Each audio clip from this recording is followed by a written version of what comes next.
Let's go back as far as your grandparents. Were they here in the USA, your grandparents? Yes, yes. Did they come from somewhere? Um, as far as I know, just I can only go far back as Howard County and Montgomery County. Okay. So how did they get to Howard County? Where were they first, Howard or Montgomery? I know that they lived in Montgomery first, and then they moved to Howard County in the early 1900s after they got married. Great. So before that, I know they had a place on Annapolis Rock Road, but I don't know much of that history. Okay. That's okay. Excuse me. We're mostly concerned about the Howard County life. Okay. Do you have any idea or heard stories about why they left Montgomery and came to Howard County? Well, they got a farm to work, and so. Assuming they weren't working on a farm before? See, this is why I wish my sisters were here. That's okay. If you don't know, you don't know. I don't know. Okay. I really don't know. Any thoughts or stories that came down through the time about that farm in Howard County in the earliest days you can remember?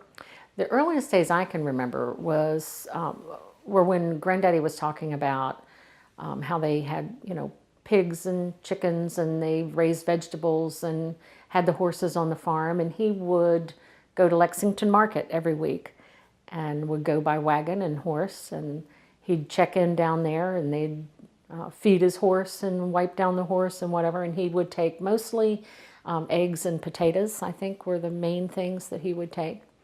But it was a couple of day venture every week. He was raising the things he would take? Yes, definitely. Mm-hmm. So, do you have any descriptive way of describing the farm then? Well, we had the old barn, which is a bank barn. It is still standing, but not very strongly. And then the original house is still standing, the original portion of it. And it was built in the early 1900s. It had 2 bedrooms, three bedrooms, I guess, upstairs. Or no, let me see, 1, 2, 3, 4, actually 5, 5 bedrooms upstairs. And we still have the original clawfoot tub in the house that was there. But the inside of the house has changed over the years. I remember Dad talking about how they used to have like a railing at the top of the back stairs so that the heat could get up, and he and several of his brothers would all sleep together in that room. So your dad, his father came there to that farm. Yes. So now let's fill in some names. Okay. Dad's father's first name? Was Matthew Picket. And he married Bessie Mullenix, who's related to a lot of the Mullenixes here in Howard County. And so they got married. They had 8 children. The first was a set of twins. One of the twins died around age 9. And then, trying to think, then Aunt Emily was born next. And then there was a son named Douglas, and I never knew him because he died when he was in his early 20s of some kind of a disease that if he were born now, he would have been fine. But he was in college and studying to be a minister, but then he passed away. Then there was Aunt Selena, and Aunt Selena and Aunt Emily both went to college over at Western Maryland College, got their degrees in education and were teachers. And Uncle Leland, who was the oldest, had a farm over on Watersville Road eventually. My dad had been, well, then there's Uncle Clarence, I don't want to leave him out. He's lived next door when I was growing up, so he was always there. And he was the one who would give my sisters and I Sunday vacation, because ordinarily we'd have to help with the milking when we were growing up. But he would come down and help with the milking on Sunday, so he would do the morning and the evening milking with Dad. But back to Matthew, is that who you want? So Matthew was your dad's father? My grandfather, yes. So your grandfather came to that farm? Yes. And so he came there and he discovered that he just purchased what kind of farm? Well, it became a dairy farm. I'm not sure whether the barns were built when he got there or whether that was something that he did after he got there. So I really don't know whether it was what kind of a working farm it might have been. But In his day, he's the one who made the decision to turn it into a dairy farm, or he had a partner? How did that? oh no, it was his farm, and Okay. yeah, And how much did he purchase? there were around 125 acres Okay. in the farm. He decided to turn that, so it was part grazing? Was it open field, or did they have pastures for the milk cows? They had pastures for the milk cows. I know that they had a lot of fields where they grew like corn or wheat and that kind of crop. And then they would use the horses to pull the equipment because, and the only way I know that is because we still have a hitching post on the farm with the metal pole and whatever that we used to play on when we were kids, but that was used then to tie the horses to. And then Dad, frequently when he would plow, he would come back in with more horseshoes that we would then hang off of the hitching post. So Dad got to work with his father's name is Matthew. Matthew. Mm-hmm. So your dad got to work with Matthew as a kid? Mm-hmm. Yes. My dad was actually born in that same farmhouse. With Matthew's brothers and sisters before, and now obviously they scattered about. Right. Now, the oldest three, the set of twins and Emily, were not born on that farm. I think they were born in Montgomery County, which was part of Grandma Bessie's heritage. So they were born over there, but all the rest of the children were born in the house that that I've been living in, that I grew up in. So the milking operation was all in place by the time you were born? Yes. Now it was more advanced by the time I was born, Okay. because then they built a newer barn.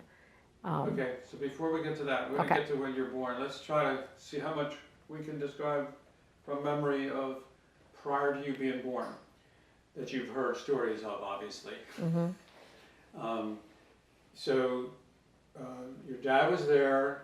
Any brothers and sisters that were operating the farm with him and his father at the time? Yeah, and they all worked on the farm. The girls generally helped with the housework, but the boys were all working on the farm. There wasn't a whole lot of time to play. They sometimes would get in trouble for like playing baseball or something because there were chores to do, that kind of thing. So, yeah, I'm trying to... How would you describe your father's father from what you've learned? Well, from what I've learned, from what I've heard about him when he was younger and was a parent of then my dad's generation, he was relatively strict. He did all the purchasing, so that if the girls needed to make some clothes, if they needed to have a dress, he would go to the store and he would buy what he called the goods, which was the fabric. And he would pick that out and bring it home, and that's what they would make their clothing out of, is what he chose for them. I remember him as a much more mellow person, but you know, that's granddaddy. He was in the granddaddy age then. Yes. So I'm trying to get a picture of how the farm prior to you being born was manned and femaled. Mm-hmm. Well, by the children. I mean, that's typically why you have all these children, is so that you have your hired hands right there. And it was somewhat like that even when I was born. You know, it was my two sisters and I were the only boys Mom and Dad had. So, yeah, I don't remember too many stories about when they were kids, other than the fact that they did have to work a lot. And that Granddaddy was pretty insistent that work came first. What did Granddaddy do on a Sunday? Oh, only what he had to. He'd milk the cows morning and evening, But beyond that, it was church. It was definitely church. I remember when I was growing up, there was one of the adult Sunday school classes was Matthew's class, is what they called it, because he was the teacher. And he basically, from what I heard, most of his reading experience came by reading the Bible. And he really was a devout studier of the Bible. And that definitely has passed down. So. How about his mom? I mean, his wife. Your grandma. Grandma Bessie. Don't know too many stories about her. I do know that I remember hearing the story that when my dad was a teenager, that Grandma Bessie sold eggs. That was the money that she got to keep and plan with. And so she saved up the money and bought Dad's class ring for Lisbon High School. And so that was how she spent her money. Was on my. I don't know whether she got a class ring for the other children or not. Dad was the youngest at that point, so. Do we know? I mean, barns always guide how many herds you can handle in a milk farm. Do you have any idea what the herd size was over the years? Well, the old bank barn probably only held about maybe 15 cows. And we still have the milk stand at the end of the driveway at the farm, where they would put the milk in the 10-gallon milk cans and drive them out, or I guess probably back then, put them on a wagon and took them out with a horse and put them on the milk stand, and then the company or whoever they sold the milk to would come and pick it up at the end of the driveway. And like I said, that milk stand is still there, as well as the hitching post, which are really neat heritage things that I'm proud that we've maintained.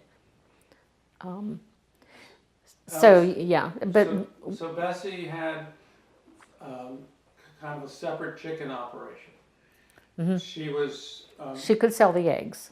Those okay. were like hers. So he allowed her to keep that income. Mm-hmm. Now then, that I know you call cows a herd. What do you call a bunch of chickens? Flock. Okay, I'm sorry. I know it's a gaggle of geese. I don't know couldn't remember the chickens. Do you remember what the cows were? What breed? Oh, always Guernseys. Definitely Guernseys. Yeah, he was. It was a breed that has high butterfat content, and so yeah, Granddaddy swore by Guernseys. How many chickens did Betsy get to keep in her business, roughly? Oh, I would have no clue on that one. Okay. So I know we have a picture of her standing outside and with an apron on, and there's a bunch of chickens around her feet, like maybe 10 or 12 chickens around there. So I don't know whether she was literally in the midst of all of them or whether there were more outside the picture. You don't remember where she could have possibly gotten them from? Local hardware store, No. through the mail, Sears? No. I know we used to get them from a little store in Mount Airy.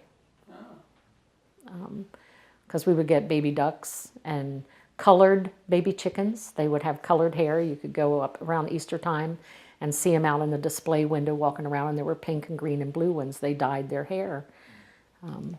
So I remember that, but I don't know whether that's where she got her chickens. How do you think, or did you hear how Grandma and Granddad got their water? They had a hand-dug well under the house, so I don't remember seeing pictures with like a hand pump in it. However, we have an old barn an old shed that's starting to fall down, and there is an old pump like that was falling down, and I've decided to keep it and put it out as a lawn ornament over top of a rain barrel for flowers. So I know there was one of those somewhere on the farm at some point in time, but. Or do you think that was an electric pump? No, I had the handle on it, had the hand pump. So the water went to any of the farm buildings? I mean, we had water in the other buildings. I'm not sure if that was a separate well. It may have been a separate well. Considering the distance from our house to the barns, it probably was a separate well, but I couldn't swear by it. did you hear stories from your grandfather, or well, I think it's probably going to be your grandfather, maybe even from your dad when he was little, about the arrival of electricity? I have an oil lamp that was my grandmother's.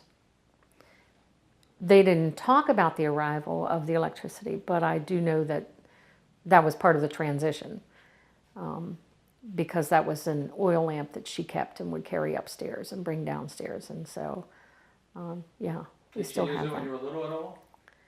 You ever I see it never on her knew side? my grandmother. okay. She died. In fact, my mother did not know my grandmother. She died before Mom and Dad met. Pretty young or what? Well, Dad was the youngest, and the oldest was probably 20 years older than he was. So, at least 15 years older. I'm not sure about that, actually. That's okay. But He's the youngest, that's important. But Dad was the youngest, so actually there was another child after Dad, but he died during childbirth. He was the only child who was born in the hospital, and he was the only one who died at birth. All of the others were born in the farmhouse and were fine. But she was like 40-something, I think, when the last one was born. And that, for back in those days, that was pretty old to be having a baby. So Right. he had a lot of trouble. Didn't survive it. Those kids. So, it's Bessie? Bessie, Grandma Bessie. She was a pretty strong woman to have 7 kids at home. Yeah, I think so. yeah. Well, you pretty much had to be.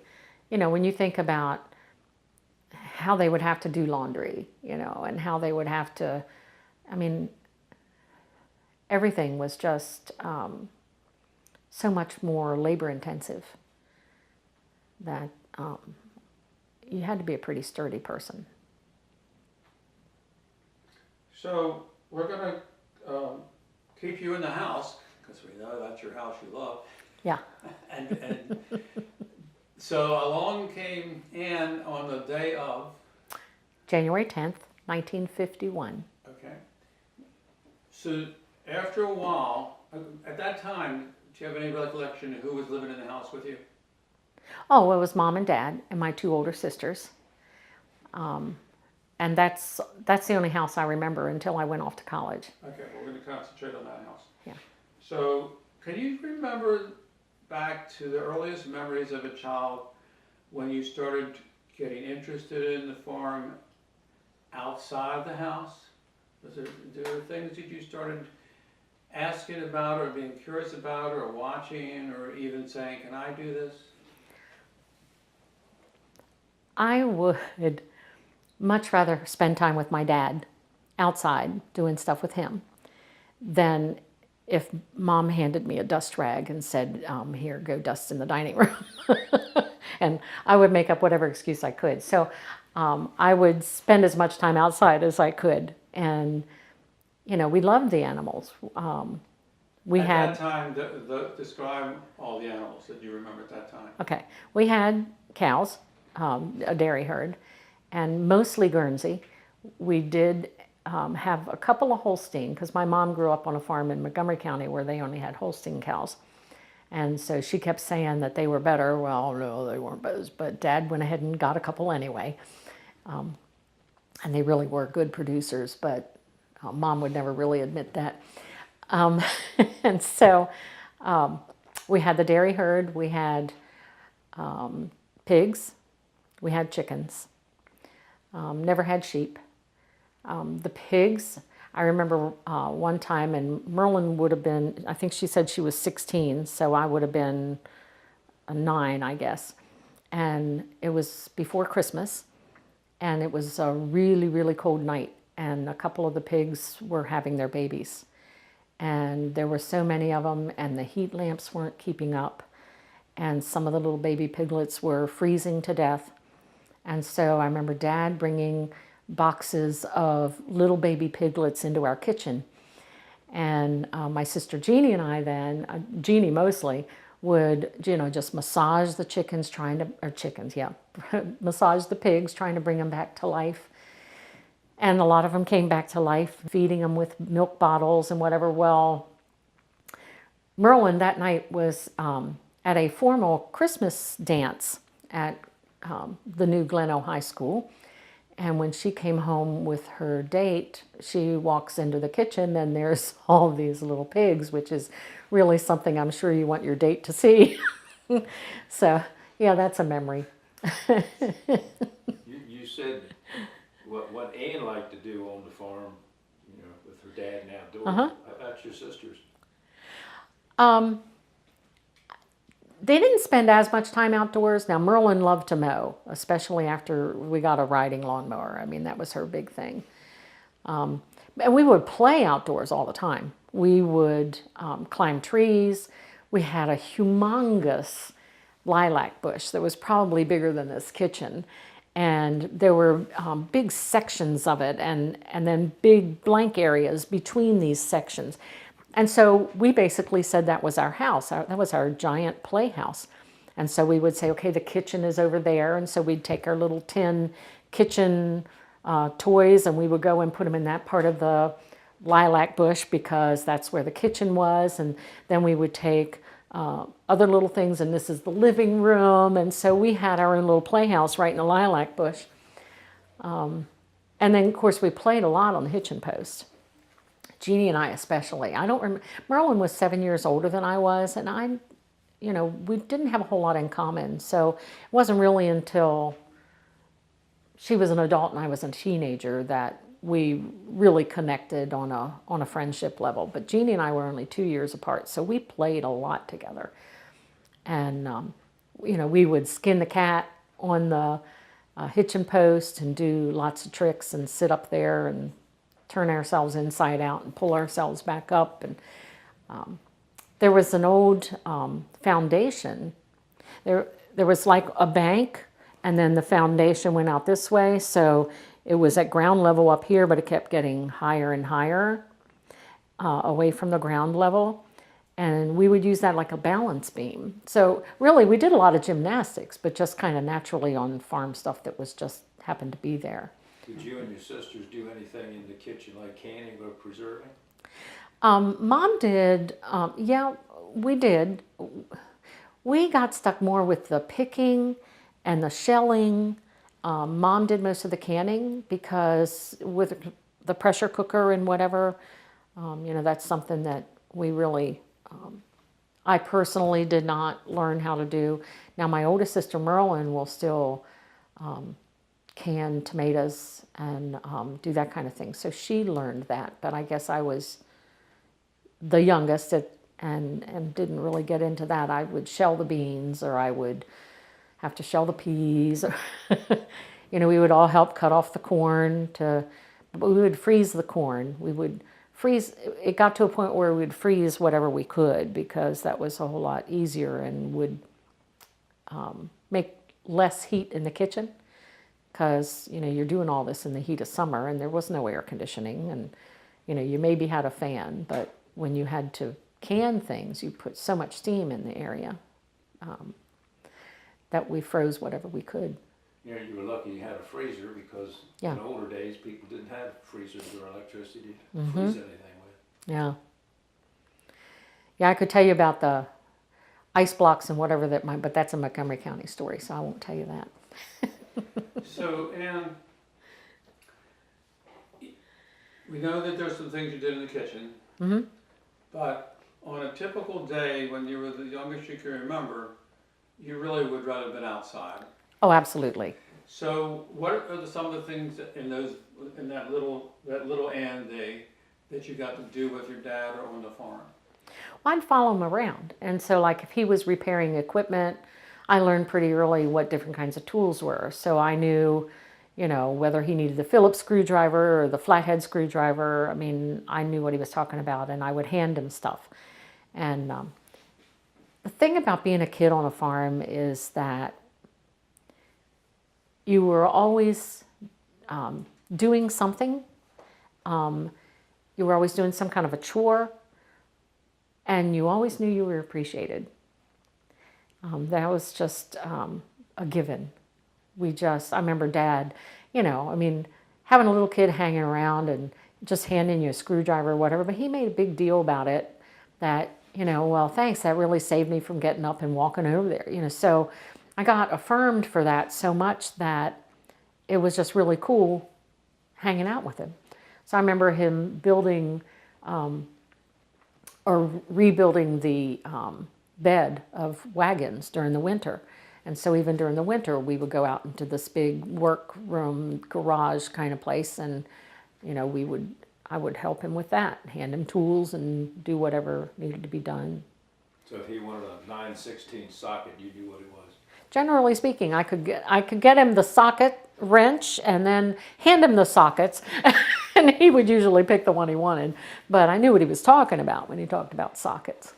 He was still, besides cows and chickens, was there any horses still? No. I begged and begged and begged as a child. I said, but we have this farm. I really wanted a horse. Why can't we have a horse? We have the hitching post. You had horses. Didn't you like the horses? He said, we had the horses because we needed the horses. And he never gave in. Didn't matter how much I begged. He never gave in to let me have a horse because they only ate money. They didn't make money. They had big vet bills, and then you had to feed them, you had to take care of them, and they didn't give back to the farm. So you didn't have animals that didn't help the farm to be productive. Yeah, you was cute little Ann, the youngest one. I'm surprised you didn't have a pony. It's not for lack of asking.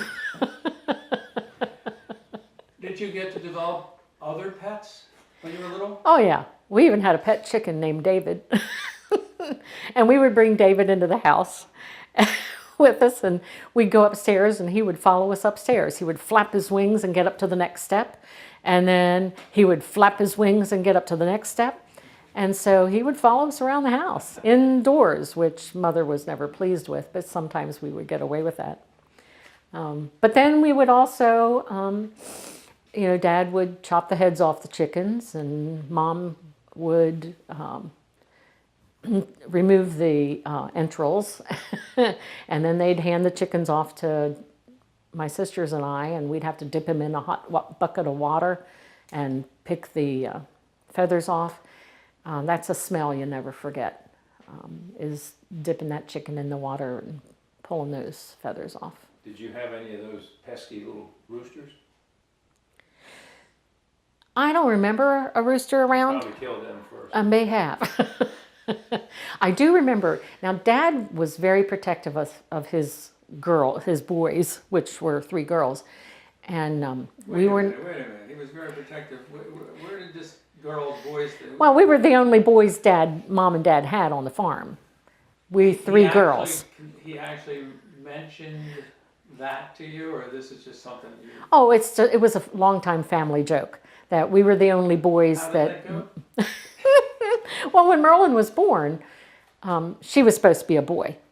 And Dad's name was Merle, and Mom's name was Evelyn. So they took the M-E-R-H out of Merle and took the L-Y-N off of Evelyn.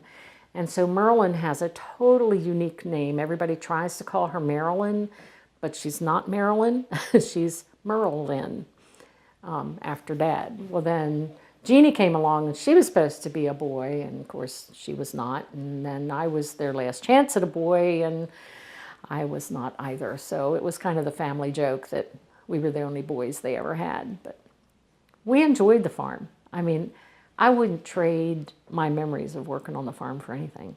I really wouldn't. So on this farm, you're still little. You're not getting your chance to get out of grade school yet. We're going to talk more about schooling as well at the time, but here's your opportunity, and obviously it was an opportunity that you were mentoring with Dad. I'm going to feel that that's what's going on. Mm-hmm. He didn't have his brother running the farm with him or something like that? No, he would hire who he could. We had, there was an African-American man whose name was Mr. John, And he was the gentlest guy, and he worked on the farm until he ended up having a heart attack. But just a sweetheart of a man. We loved him. And but after he had to stop working, it was really hard getting hired help. So, you know, we three girls got more involved. And then there were a couple of teenage boys up the road who Dad would hire then and have them help out and whatever. But the only one of the family who ever helped with the farming was Uncle Clarence on Sundays, when he would come and help with the milking. Did you ever hear of your dad talking about German prisoners on local farms? No. Now, my mom, when Mom and Dad were first married, they actually lived in D.C. Dad worked at Cruppa Lumber Company, and they lived on New Hampshire Avenue. And Dad had had a whole family of saxophones. They were really into music. Mom was a singer, and Dad was a saxophone player, so he played with kind of big band groups, and they'd have their gigs in D.C. And when Merlin was born, they were actually living in D.C., my oldest sister. And Dad had to sell the bari sax and the alto sax in order to pay the hospital bill to get Merlin and Mom out of the hospital. But then my grandfather had a heart attack and couldn't do the farming. And so Dad and Mom actually left D.C. then and moved out into the little house that was attached to the farm. I always called it Granddaddy's house because that's all I ever knew. Granddaddy was living there when I was born. I always lived in the big farmhouse. But that's not where my two older sisters started their lives. They started in the little house in Granddaddy's house next door. And I remember Mom talking about how, you know, of course, they didn't have telephones. And so if Mom ever needed Dad, there on the back porch, she had a little clothesline, and she would put a white towel out on the clothesline, and that let Dad know that if he saw that white towel, that Mom needed him for something. So that was the way they communicated that she was in need. Well, there was a guy who came to the door one day, and he was German. She assumed. All she knew was that she didn't understand him. But he walked right into the house and somehow communicated, I guess through nonverbals, that he was hungry. And so she gave him a whole lot of food, and he just ate and ate and ate, and then basically thanked her and left. But yeah, she said that was kind of scary. She said she gave him some food, and she put the white towel out on the clothesline on the back porch. But I think he was finished eating before Dad got there. Was it quite a distance from the house to the outbuildings? The barn, the bank barn and so forth? Probably 3 football fields, I would say. Oh, that is quite a distance. Yeah. No wonder she used that town. Yeah. Yeah. It's a little bit to holler that far. Yes. Yeah. Anything coming up to you? Okay. So, the 3 sisters, who Dad will now call his boys, Yes. were operating this farm together. And at some point, all 3 of you were in school? Yes. Okay. Yeah. My first grade year was the last year that Lisbon was a high school.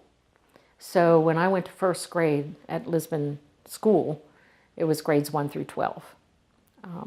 The next year, and Merlin was in 8th grade at that point. So the next year when Glenelg opened, Merlin went to the new school at Glenelg High School when I was in 2nd grade. But we didn't have kindergarten back then, so I was like so ready to go to school, because one of the games that Jeannie and I would play would be school. We'd play school on the back porch. And she taught me, she'd come home, and I was so ready to go to school. I wanted to learn. And so Jeannie taught me how to read before I got to school. She taught me how to do math, and and so I ended up in a lot of trouble all the time because I already knew what they were talking about, and so I would talk in class.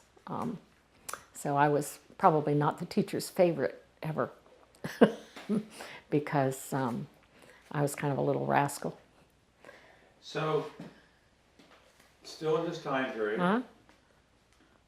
one day you became aware of the fact that Dad was riding around with this big piece of equipment. Hmm? Do you remember the earliest memories about that big piece of equipment? I remember that Dad was reluctant to let us get on the tractor. Now, when he did finally, it was like, okay, so like by the time I was 8 or 9, I'm sure I was helping with the hay because I broke my arm when I was 9 when I fell off the back of a hay wagon unloading it. So, and I'm sure that wasn't the first year that I had helped. But if we were headed out to the field, Dad would let us sit on the toolbox, on the wheel part of the tractor, the wheel covering. But we had to hold on real tight, and he would drive real slow. But I remember the first time I had to drive a wagon out to the field. Yourself? Myself. I was, I don't know, maybe about 10 or 11. And I remember taking down the end of a fence, which Dad was not very happy with, but I didn't know about making the wide turns to go around the corner. So I took down the one fence post, and that on a busy day when you're making hay and trying to get stuff done, Dad really didn't need to be taking time to rebuild a fence. So I didn't make him very happy then. But Do you remember if any of the equipment that you used, like the rakes or the plows or the manure spread or anything else, your dad said used to be horse-drawn? oh yeah, which is why they had horses on the farm. He said it all used to be horse-drawn. And that was a lot of hard work, which is why he didn't want me to have a horse. He said horses are just work. So how did he make them so that the tractor would pull? How did, How did he adapt the tongues so that the tractor could pull them instead of the horses? Or you knew? oh, I don't know about you that. backed up to them, you Yeah. could them up. I mean, I remember that was one of our jobs, is that he, you know, we would hold up the tongue of the wagon and he would back the tractor. Boy, he was just so spot on. He could line up the holes from his seat. All you had to do was just, when he got there and the holes were lined up, just drop that pin right through there. He was, he was just, you know, very practiced, I'm quite sure. How did you help out in the early part of the season? Obviously the planting section I'm talking about. Yeah, now, we were not allowed to like draw off the rows in the garden because we couldn't make straight lines with the hand plow, because we would do it with, you know, the single wheel and the hand plow. So Dad would always draw off the rows, and then Mom would supervise us, you know. Who's on the tractor then? Oh, when we're talking about, I was talking about gardening gardens, okay. Not out in the The field. small gardens. Yeah. I never got to do any of the planting of the crops. I never got, as far as on the tractor. Dad would always do that. Your other sisters? No, no. Dad was very particular. He was part of the soil conservation. And he was very particular about his contoured strips and about his rotating crops. He was very conscious and aware of that. That was very important to him. So we probably wouldn't have done it right. So he did it. Well, he may have used a tractor to pull a plow and to disc it and harrow it and get it all nice in the garden before you started using your pusher. Yes, or before he started using, because here again, we only got to drop the seeds in and cover up the seeds. That was our job. The fertilizer in the row. Yeah, he would draw off the rows or line off the rows. But I do remember him saying that if you want a straight row, you have to pick a spot at the other end and keep your eye on that spot as you go. That if you look at the ground, you're not going to make a very straight row. You have to look straight ahead, and you know, that's kind of been one of the life lessons that, you know, we've all connected with too, is that you have to always keep your eye on the goal. Where is it you want to end up? And How was Dad as a dad?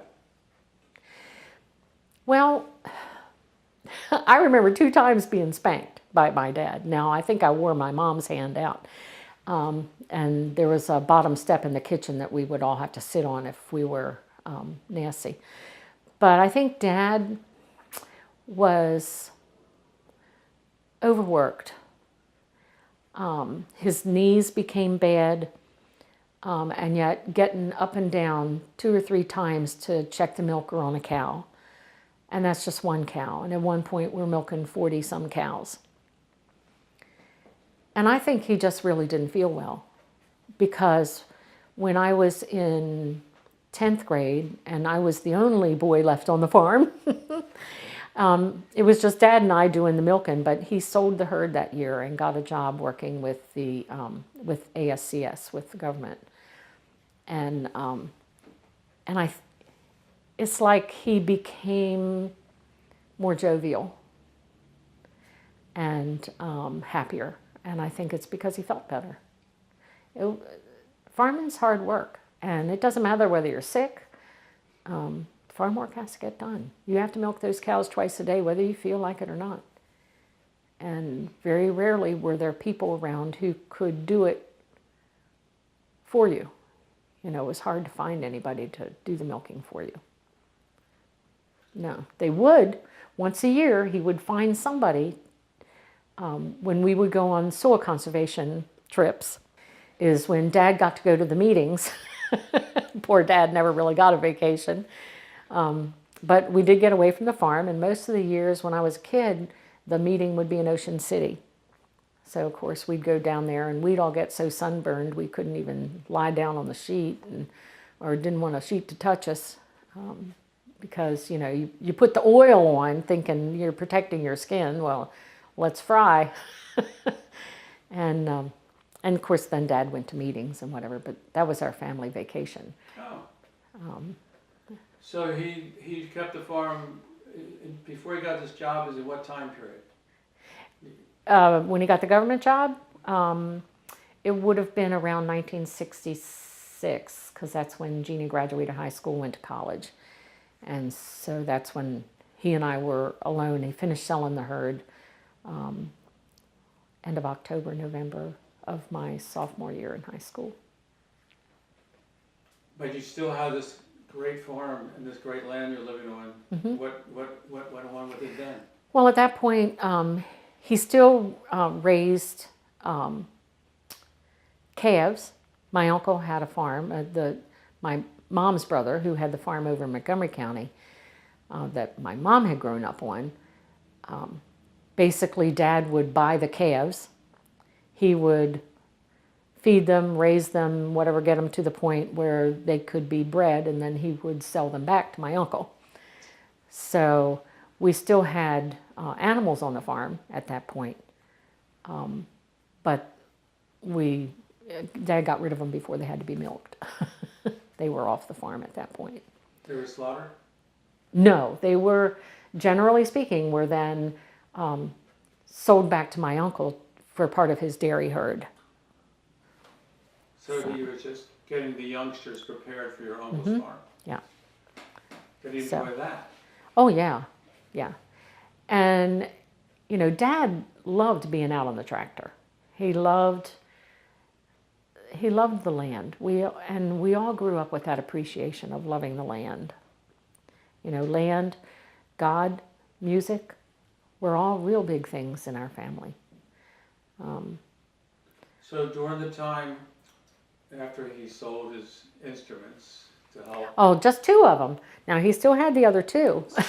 Which I was going to ask, did music continue on? Oh, yeah. Tell me about how that evolved. Well, when Dad was maybe 10 or 12 years old, he got his first saxophone and would take music lessons. And in fact, I just found we were cleaning out the attic in preparation for my daughter and her husband to move into the farmhouse. And I found some things, and $1 a week would go for Merle's saxophone lesson.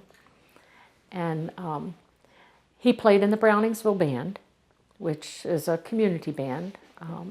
And my mom was born in Browningsville and raised in Browningsville, and it was her relatives who It was her relatives who started the band back in 1884. And so Dad was a part of that band, and that was a big family activity. I mean, we had church that we did together, and we had Browningsville band that we did together. We all participated in the band somehow, and that was during the winter, a once a week Friday night rehearsal, and then during the summer there could be as many as 30 or 32 engagements that we would. Andy's running the cow farm? Pardon? Andy's running the cow farm. Let me tell you, that Andy was. still has to milk twice a day? Yes. Yeah. And let me tell you, that's one of the fun memories too, because if we had a band engagement, let's say we had to be at a parade that started at 7 o'clock. Well, everybody in the family had to get ready for the parade, but Dad had to milk, right? So we would help with the milking. Mom would fix the dinner. We would kind of come in shifts. We had one bathroom. So you talk about having to negotiate and you had to plan, who's going to take their bath when, so that when Dad came in from the barn, that he could immediately wolf down his dinner and get up, and he was the last one to take his bath. And then we would all get in the car, and Mom would fuss because she had to leave the dirty dishes in the sink if she wanted to go along. And then we would all get in the car and go, and a couple of my first cousin, Ed, was in the band, and another guy, David, living up the street, David Bowman, was in the band. And my friend Debbie and I would carry the banner for parades. And so we would pack Mom and Dad, we three girls, Debbie, Ed, and David, in the car with everybody's instrument, plus the banner would go. I mean, we were sitting in each other's laps, so we would have 8 people and instruments and a banner in our car going to a parade. And Mom would drop us off at the beginning of the parade route, and then she would take the car to the carnival grounds where the end of the parade always was. So at least we didn't have to walk back to the beginning of the parade.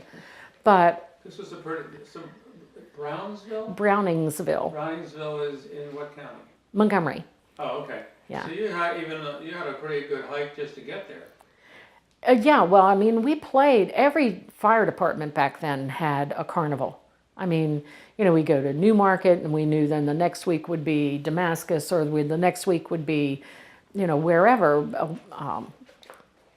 So every week, Thursday night was parade night. Some nights then we would play on a different night at the carnival. And then every Saturday night was a church picnic somewhere where we would play. And the Browningsville band still plays for our church picnic that we have the first Saturday of July in Poplar Springs, up where our farm is. They play for our church picnic still every year.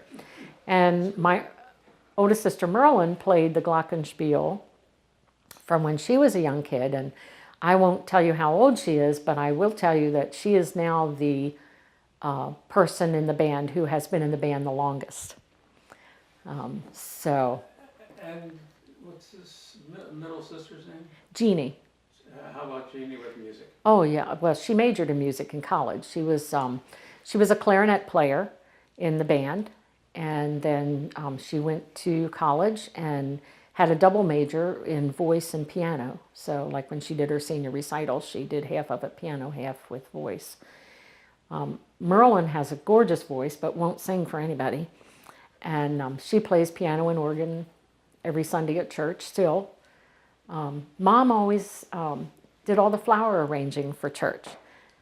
Her family used to be involved in farmers market over Montgomery County, and so she would have to make flower arrangements. And so she would do that for our church. And that's why we had so many flower beds around on the farm. Those were some of the seeds we planted on the farm, so that she always could go out and pick some flowers and make a flower arrangement for the altar for church. That's nice. Yeah. Didn't the band play for Howard County Fair? Yes, they still do.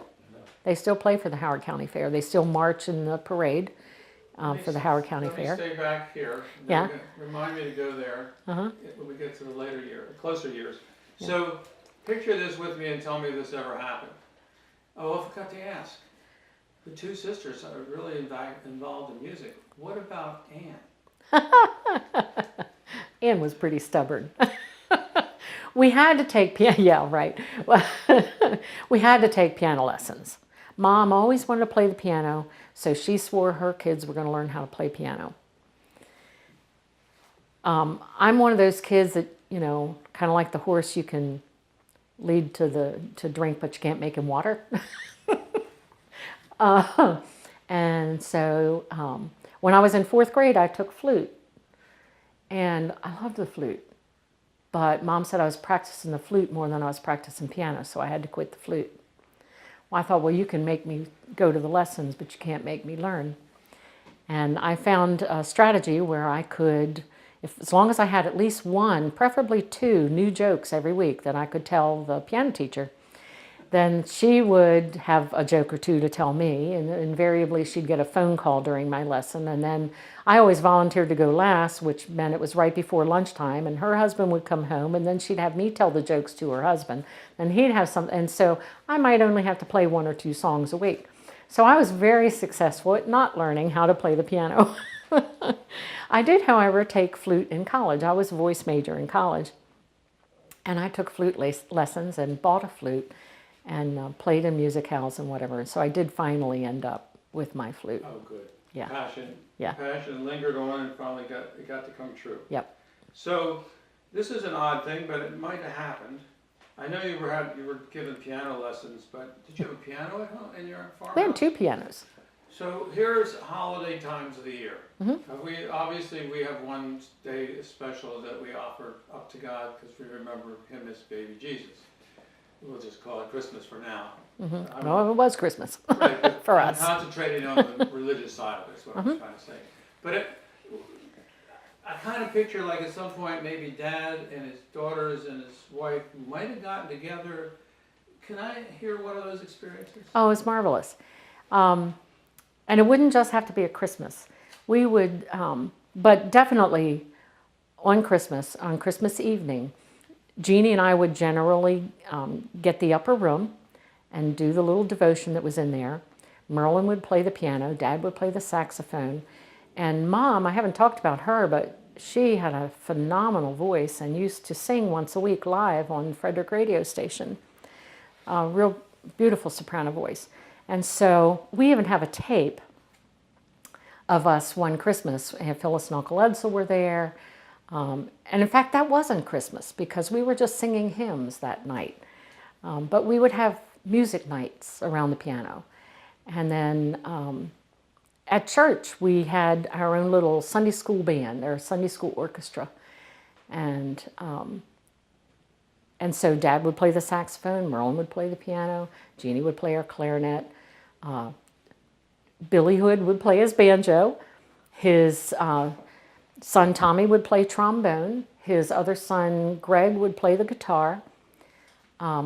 After I got in college and would come back, I'd play clarinet or I'd play flute or whatever instrument I was studying at that point, and come back and play. Colleen would play the clarinet. And so we would accompany all the songs for the Sunday school opening. So we generally had about 3 songs, and we had a Sunday school orchestration of the hymnal that we used for Sunday school. So music was a big part of our family, huge part. Ever observed Dad when you were little practicing on a Sunday, for instance, or Saturday night at your house? I don't ever remember hearing him practice. Now, Mom would sing all the time. She would just walk around and sing and whistle. She had this beautiful whistle. I can maybe whistle 3 different notes, so I didn't get that from her. And Mom was a whole lot of fun. You know, you asked about Dad. Mom grew up in a very fun household, I think. And I can remember we would talk her into sometimes doing the Charleston for us. And so she'd be in the kitchen, you know, and she'd put the towel down or something. And you know, we had to beg because she wouldn't do it very often. But it was just a big kick to see her doing the Charleston there in the kitchen. Where did Dad practice? At band practice on Friday nights. I mean, he didn't practice on his own at home. I don't remember that. Never saw that. No. Okay. I know he would listen to, who was it, Boots Randolph. was a big sax player back then. And, you know, he would love to listen to that. We'd get him, you know, a 33 RPM record of Boots or somebody like that. And, you know, he'd sit and listen to music a lot. We all would. His work and the band's work were, at that time, were mostly country work, country style, or would it be fair to say Now, he it was more big contemporary? band kind of style. Oh, Yeah. And then marches and things. When you're in the band and you do parades, you know, then you love like Guy Lombardo and Glenn Oh, yeah. Miller? that kind of, Okay. hmm I'm just trying to get a sense of what that was then. yeah. So let's go back when you were little, and you just have to think back, and all of a sudden this man sitting behind a camera says to you, what was your favorite farm tool to use on the farm? My favorite farm tool. I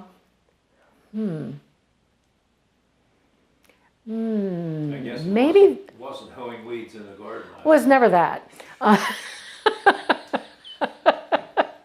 Now I did like to use the big hook that had a handle and a single hook to help pick up the bales of hay. I don't know if you have one or not around here, but I would imagine. Yeah. And so, you know, like when I'd be unloading the hay, it was just really neat because you could just, you know, hook that thing in there and pull it down, and then you could slide it up. I'd pass it off to Jeannie and she'd put it on the elevator, or vice versa, or, you know, you could get the hook in the back of it and pick up the string, and then I could get it on the elevator. It was just a very handy tool to use. And I think there was something with that kinesthetic movement of almost like stabbing something, you know, and feeling like, you know, you're really into it. And, that was probably one of my favorite tools to use. So help me with this time period, and I know you said your dad was finding farming to be, you know, more of a drudgery than it was a pleasure.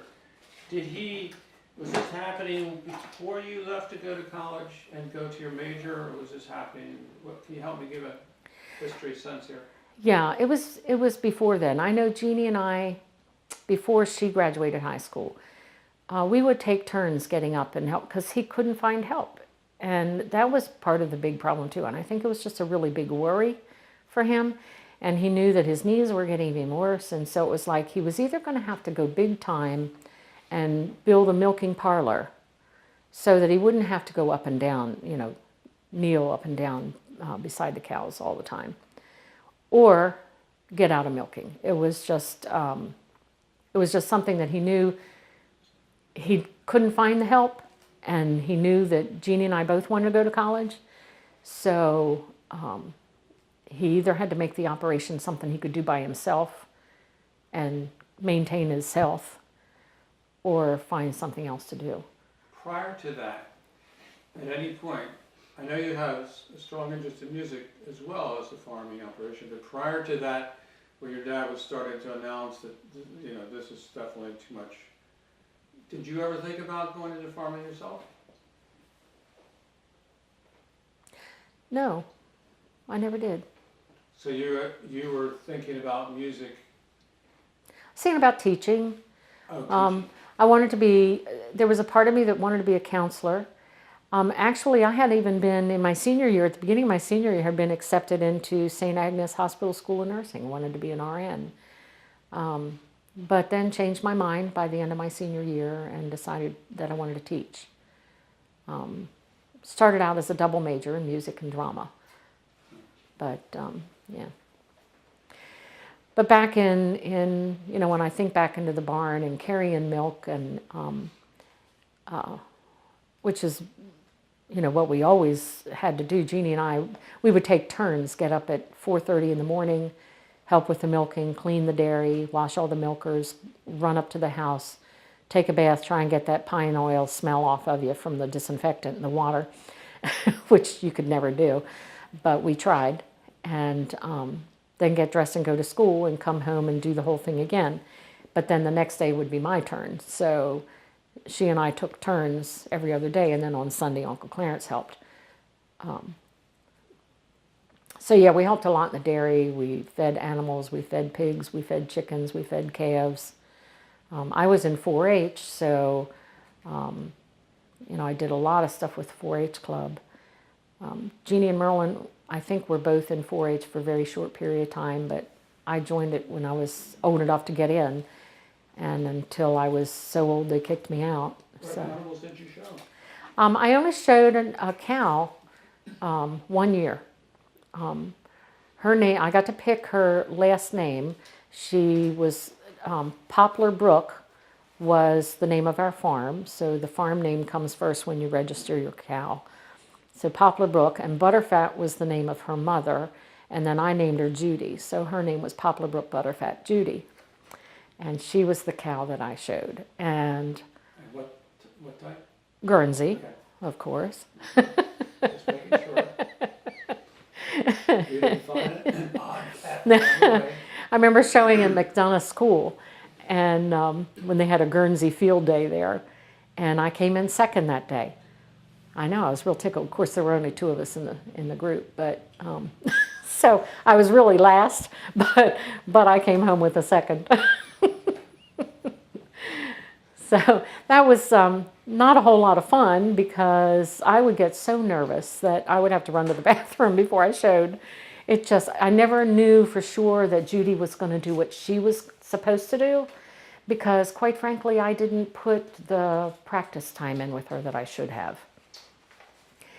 In hindsight. Yes, in hindsight. Well, and I had that hindsight back then. I knew it was, you know, my fault that she wouldn't always do what I wanted her to do.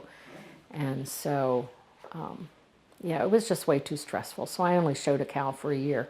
But I did all other kinds of projects. I had sewing projects, and I went through all the cooking units projects, and did public speaking. There weren't as many projects to choose from back then as there are now. Now there's all kinds of, you can do computer projects and all different kinds of things in 4-H now. But mostly it was cooking and sewing, and then if you could do the animals. And Did you and your sisters have any local friends that you visited, or they came to your farm? oh, absolutely. My one of my good friends, Debbie Mullenix, she was then, she's Debbie Wilk now. We're still friends, and we sing duets in church together still. She lived right over the hill from us. And she would get off the bus with me some days, or she would go home and then walk over the hill to the farm, and she would help me put the milkers together and help me feed the animals. And she loved it. For her, it was just like, you know, a fun place to visit. And I loved it because she helped me out. She was really good at putting the milkers together and washing the milkers. Yeah, I'm sure the farms themselves were different. You go to her farm, it was different than that, and they came to yours, your farm was different Yeah. than hers. Well, she didn't have a farm. I think that's part of what she enjoyed about it. Okay. She was not on a farm, and in fact, her dad owned a little store, general store over in Woodbine, and so as she got older, she had to work at the store for her dad once she got old enough to do the cash register and whatever, help over there. But when we were young, she was over there a lot. She and I were the ones who would do the balance beam on that foundation out there, and we'd go sit at the other end because you were way off the ground. Nobody else would walk out to where we were. But we could tell all kinds of stories and secrets out there because nobody else would visit us. What was the newest piece of equipment you remember your dad ever acquiring? Combine, balers, tractors? Never. What kind of tractors did you have?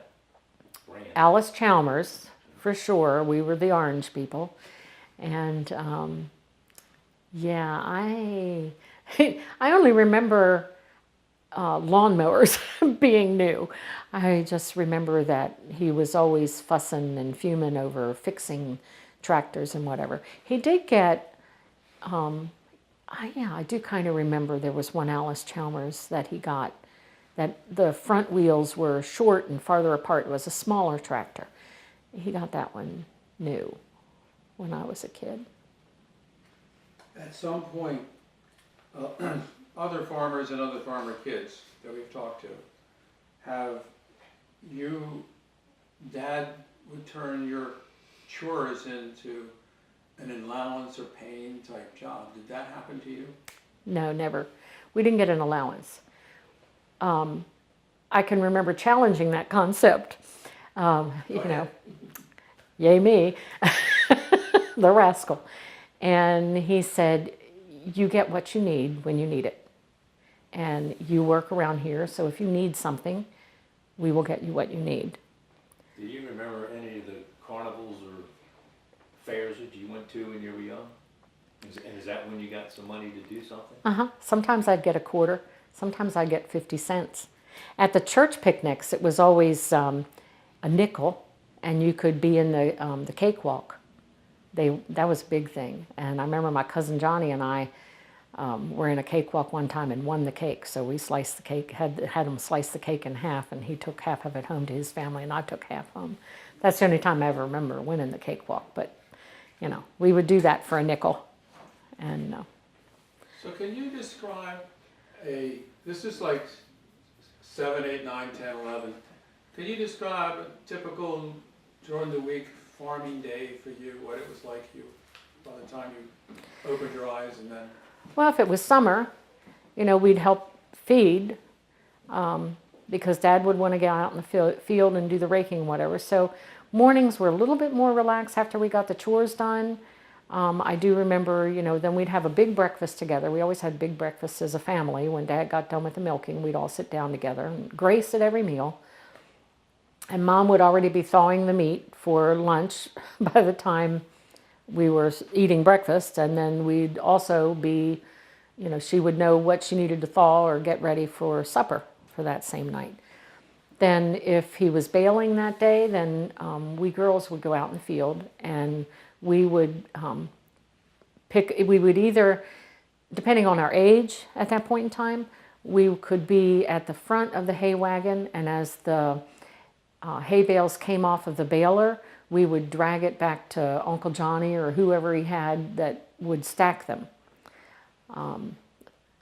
Sometimes Dad would be the one stacking. I remember Granddaddy driving the tractor and pulling the baler, and then we'd do it back. Now, sometimes Dad would just bale them and drop them on the ground.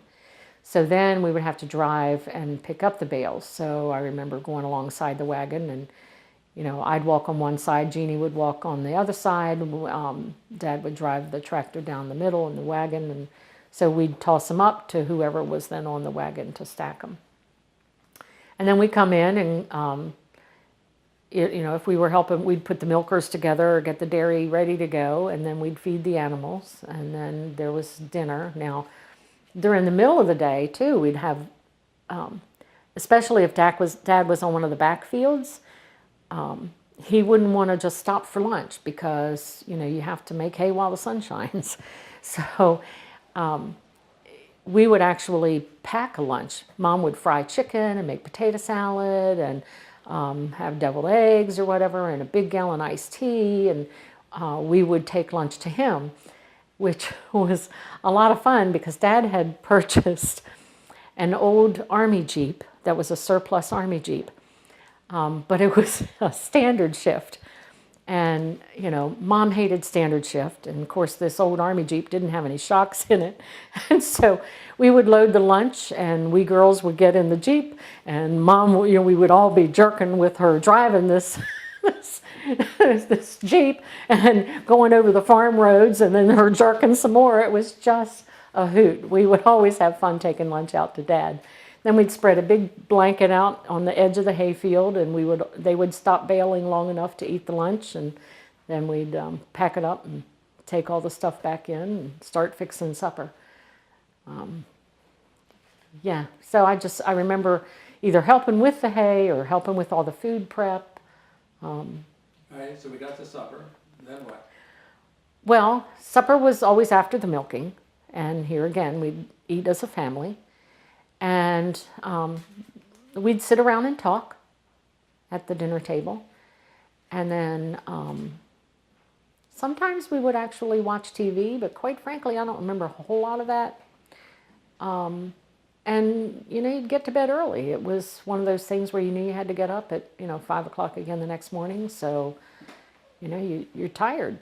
So you take a bath, you go to bed, and This is do during it the again. week, and you're still in school, so where did you fit in that special Well, no, studies? that's summer. That's summer, so I Okay. wasn't in school. Okay. Well, then you did have some chores to do in the fall and early spring while you Right. still were in school. How did you manage with that? Well, like I said, we would, get up at, Jeannie and I would take turns. This is most of what I remember, is when we were doing that for the last couple of years we had the dairy herd. And we'd get up at 4:30 in the morning. Dad would call us. He'd get up first and he'd get dressed and he'd holler down the hall. So then he would go down to the barn and he would put the feed out for the cows. If it was really the cold of winter, the cows would be in the barn already. But otherwise, he would put the feed out, and then we needed to be dressed and down there and ready to, when the cows would come in, we would kind of stand a couple of stanchions away from where the cows were supposed to go. The cows knew really where they were supposed to go. It was amazing that they would like memorize where they were supposed to go, but we would just make sure we, I can't remember the term, but we'd stand there in their way so that they wouldn't leave the barn in the other direction or whatever. But they were well behaved. They really didn't need it. Now, if we weren't down there and didn't have the milkers put together and ready to bring the cows in and whatever, and he had to come back up to the house and get us again, he would stand outside my bedroom and window outside, and if he was calling me then, I knew I'd better be hopping to it, and I'd get up and grab my clothes really quick and be throwing them on my way out the door and down the hill to the barn. So oversleeping was not something that you wanted to do. So then we'd do the milking. We would have to clean up, all the equipment. We'd have to wash, take the milkers apart, wash all the parts, take the strainers apart, because when we were doing the milking, we didn't have a milking parlor, so Dad would pour the milk into the buckets, and then we would carry the buckets out of the barn, up a ramp and across a section and into the dairy where we had this giant milk tank. And so then we had to lift the buckets up and pour it into these giant strainers that would strain the milk then, and before it went into the milk tank. So we had to wash the strainers after that. Then we go up to the house and take a bath and go to school and come home. And oh yeah, I forgot about feeding the other animals. So if there were calves or pigs that needed to be fed, then we could help with that too. Depending on whether or not we'd gotten up late, sometimes Dad would say he'd take care of that. But we would do that and come home and then do it all over again. Generally speaking, I'm trying to remember, I think really if we helped with the milking, we didn't have to feed the other animals. So if it was my day to feed the animals or my day to do the milking, so it was alternate days. And then we do homework at night and go to bed, and then it was the other sister's turn the next day. Oh, that was a busy day. Yeah, yeah. But we didn't have time to get in trouble. And we knew, here again, we knew we were appreciated. We knew we were a part of a very important unit. I think, after I got my master's degree and went into school counseling, I think a lot of times the problems you see are with kids who don't really feel like they belong. And that was something we never doubted. We knew we were a part of a family. We knew that we were loved and we were cared for. We knew that we were needed and what we contributed was appreciated. We felt valued through that process. And so, when I would hear kids talk about they don't do any chores and that somebody else cleans their room and, they don't take care of their own animals, somebody else clean, I think, what a shame. They all have their own bathroom. They never have to negotiate like we had to with one bathroom on a band parade night. So there are a lot of advantages to that way of life. Yeah. So I bet you've been to the Howard County Fair.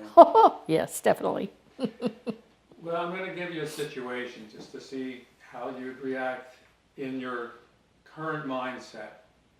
So you're walking around the fairgrounds, and a young kid comes up to you, knows about, give me the name of the farm again. Poplar Brook Farm? Knows about the Poplar Brook Farm and knows that it still exists, and so figures you're a farmer of some sort at some point in time, right? And that kid asked you, he said, should I go into farming? I've been thinking about it. What would you tell him or her? It's a lot of work. But if you don't mind work, if you don't mind getting dirty, if you don't mind smells, what we used to call the south air, when the pig pen would get cleaned out, you won't make a lot of money, but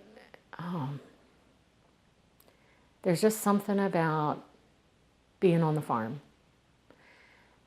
And I mean, even now, if I get on the lawnmower and mow around the farm and just watch this winter wheat right now looking like an ocean as the wind blows through, watching, getting up. One of my favorite things about the morning milking was watching the sunrise. Because by the time we milked down the one side of the barn, the sun was usually coming up. And to just stand there and watch the sun come up. There's a lot of reward to it that goes beyond money, but it's really hard to find a way to support yourself or your family with that. How do you feel about today in Howard County, knowing where the land is, where it would be possible to even farm, and what the value of land is? Telling this young farmer, when he says, I would like to be a farmer in Howard County today. If he doesn't inherit it, I don't know that he could even afford to buy it. I mean, like in 1990, Mom and Dad put our farm in preservation with the Howard County Farm Preservation. And I remember Mom and Dad sat down with each one of us girls separately and said that there was this new program that was coming out. Here's how it worked. What do you think? Because if they signed it into preservation, it was farmland in perpetuity. And all three of us, it was interesting, I was the last one they talked to, and Mom and Dad both sat there and smiled because each one of us had said we didn't want to see the farm grow houses. The farm was beautiful, and it was our heritage. I think that's part of what my daughter and son-in-law are so excited about right now on moving onto the farm, because it's a part of their heritage. But if you didn't inherit it, how could you afford to even buy the land? It almost has to be a hobby. You could do, I think people who use the farm for horses, maybe can get enough money from people who board their horses there, or if they do horse lessons. They seem to be thriving better. But I don't consider that farming. Yes, they're not growing houses on the farm, but that's not like growing crops. I think it's tough, especially since the farms are small. Friend of mine, Martin Hamilton, who was 4-H agent in this county for, I don't know, 25, 30 years, I don't know. But he said when he started as a 4-H agent in Howard County, there were 55 dairy farms. And when he retired, I can't remember whether he said there were 2 or 3 dairy farms in this county, because you can't afford it. My sister showed me Merlin, because Bill does the farming on the property now, on the Poplar Brook farm. My oldest sister married the guy on the farm behind us. And so when my dad was starting to get weaker and whatever, he would let my brother-in-law Bill do some of the farming. And so Bill has continued to farm the land even after Mom and Dad have passed away. And I know I can't remember the point I was making, but I know my sister was showing me what they got paid per bushel for, I think it was wheat. And then she showed me what they got paid for wheat per bushel 10 years prior to that. It was the same exact amount per bushel. Now, I guarantee you the price of the equipment, the price of the seed, the price of the gas, the price of the fertilizer, the price of everything else has gone up. But what they're making hasn't. How can you continue to sustain this? And I think that's something that people who aren't close to the agriculture community don't seem to appreciate.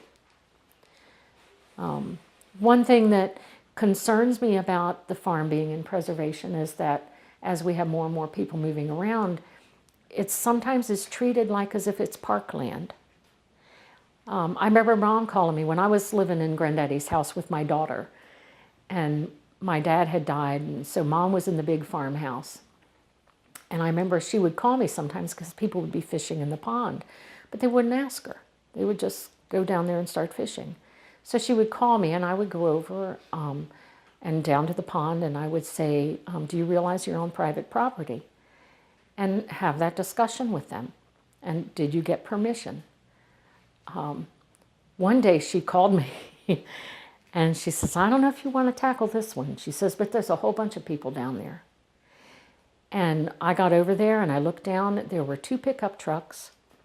There were grills set up, coolers. I mean, it was like somebody was having a family reunion or something. I thought, I don't think I want to do this. So I called my brother-in-law. I said, do you feel like hunting any groundhogs today? You want to get out on your 4-wheeler and ride on over? So he didn't take his gun with him, but he did go over, and next thing we knew, they were packing up their grills and their coolers. But it's almost like treated like public property. And when people vandalize and drive their 4-wheelers through your corn crop and knock it down, that makes it harder to be a farmer these days. So I think you'd have to really want to do it. You would have to want that lifestyle, and you would have to have another income to help support it.